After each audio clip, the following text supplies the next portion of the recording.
Karibu tena kwenye channel yetu Ajira Update, na leo hii tumekuandalia swali ambalo ni la mtego kidogo, lakini tunaomba tushirikiane, na kama haujabonyeza alama ya kengele na kupiga kitufe chekundu, basi tunakuomba ubonyeze ili uwe wa kwanza kupokea taarifa. Je, unafahamu ni ipi kauli mbiu ya Jeshi la Polisi na kauli mbiu ya JWTZ? Tuungane wote ili tuweze kujua kauli mbiu hiyo inamaanisha nini.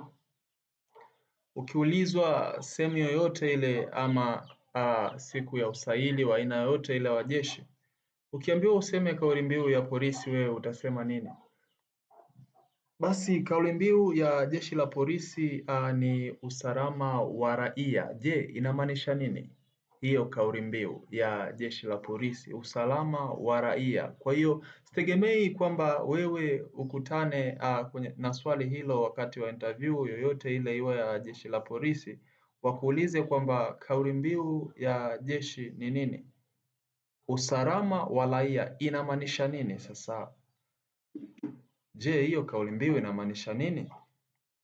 Kauli mbiu ya polisi, usalama wa raia, inamaanisha kwamba: moja, kulinda wananchi; mbili, kulinda mali zao; na tatu, kudumisha amani na utulivu wa nchi. Sasa swali linakuja, ninaomba uniambie kauli mbiu ya JWTZ, kauli mbiu ya jeshi la wananchi Tanzania, yani JWTZ ni nini? Hebu nikupe kama homework, angalau na wewe kichwa chako kichangamke kidogo. Sasa kauli mbiu ya jeshi la JWTZ ni nini? Kama kauli mbiu ya jeshi la polisi ni usalama wa raia, je, kauli mbiu ya jeshi la JWTZ ni nini? Comment hapo chini tuone, tuko wote, tuko pamoja, tunasikilizana. Halafu ukisha comment chini, toa jibu lako kwamba kauli mbiu ya jeshi la Tanzania, yani JW, kauli mbiu yake ni nini? Tuone, tusaidie na watu ambao hawafahamu.